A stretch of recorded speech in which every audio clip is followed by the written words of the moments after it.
और देखिए, ये बात दुनिया महसूस भी करती है कि नरेंद्र मोदी के साथ हिंदुस्तान की विदेश नीति का तरीका बदला है और दूसरे मुल्कों को एंगेज करने का अंदाज भी बदल गया है।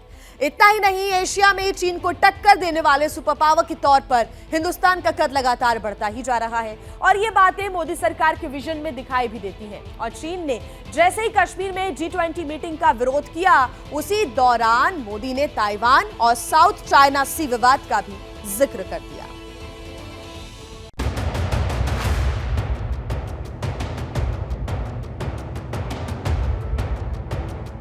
12 दिन पहले अचानक साउथ चीन सागर में चाइनीज वॉरशिप्स की एक्टिविटी बढ़ गई।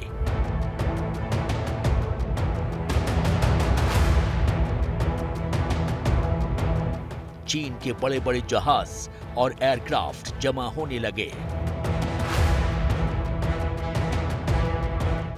सवाल उठे कि क्या चीन बाउंड्री विवाद को लेकर क्या फिलीपींस समेत दूसरे देशों के खिलाफ एग्रेसिव एक्शन लेने वाला है?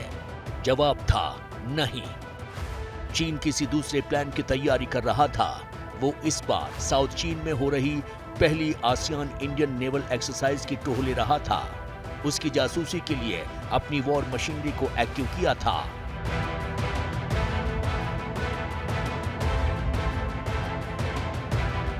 लेकिन आसियान इंडियन नेवल एक्सरसाइज को चीन की इस करतूत से कोई फर्क नहीं पड़ा, बल्कि भारत और आसियान वाली जॉइंट ड्रिल्स पूरी हुई।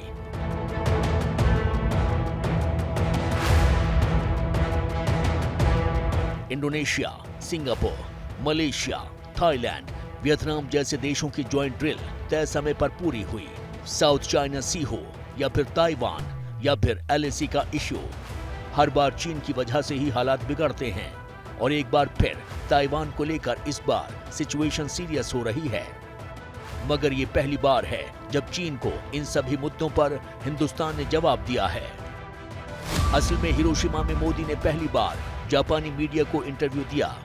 इसमें मोदी से चीन को लेकर सवाल पूछे गए थे। सवाल ये था कि साउथ चाइना सी और ईस्ट चाइना सी में हो रही चीनी सेना के विस्तार और ताइवान की स्थिति पर भारत का क्या रुख है। इसके जवाब में पीएम मोदी ने कहा, अंतर्राष्ट्रीय कानून के आधार पर समुद्री विवादों के शांतिपूर्ण समाधान को बढ़ावा देते हुए भारत अपनी संप्रभुता और अखंडता की रक्षा के लिए कमिटेड है। मोदी ने कहा कि इन्हीं बातों को ध्यान में रखते हुए बांग्लादेश के साथ संबंधों को सुधारा है। असल में मोदी का ये बयान ऐसे वक्त जब कश्मीर में G20 समिट को लेकर चीन ने अपनी टांग अड़ाने की कोशिश की। पाकिस्तान के साथ चीन ने भी इस समिट पर विरोध दर्ज कराया। चीन विवादित इलाकों में किसी भी तरह की G20 मीटिंग के आयोजन के खिलाफ है और इस तरह की मीटिंग में शामिल नहीं होगा। कश्मीर पर जैसे ही चीन का रिएक्शन आया, भारत ने भी हिसाब चुकता करने में देर नहीं लगाई। कह दिया कि चीन को हिंदुस्तान के आंतरिक मामलों में दखल नहीं देना चाहिए और अगर चीन इसी तरह की चालबाजी करता रहा तो फिर हिंदुस्तान, जो अभी तक ताइवान के इशू पर न्यूट्रल था, हो सकता है उसका स्टैंड भी बदल जाए। अब सवाल है कि साउथ चाइना सी को लेकर इंडिया का स्टैंड क्या इंडिकेट करता है। इसका जवाब है साउथ चाइना सी की strategic importance. Japan, south Korea और एशियान देशों के साथ व्यापार के लिहाज से साउथ चाइना सी भारत के लिए बेहद अहम है। इस रूट से भारत का 13.8 लाख करोड़ रुपए का कारोबार होता है। भारत का 95% व्यापार समुद्र के रास्ते होता है और इसका करीब 55% साउथ चाइना सी के जरिए ही होता है।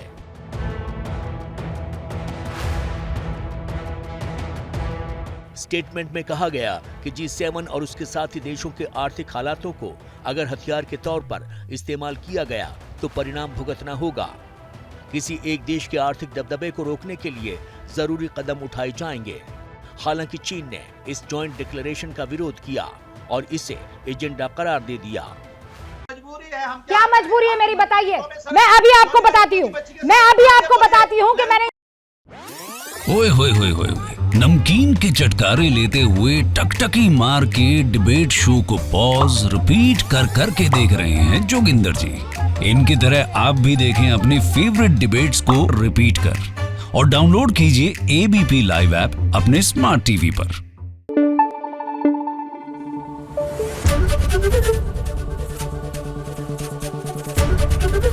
एबीपी न्यूज आपको रखे आगे।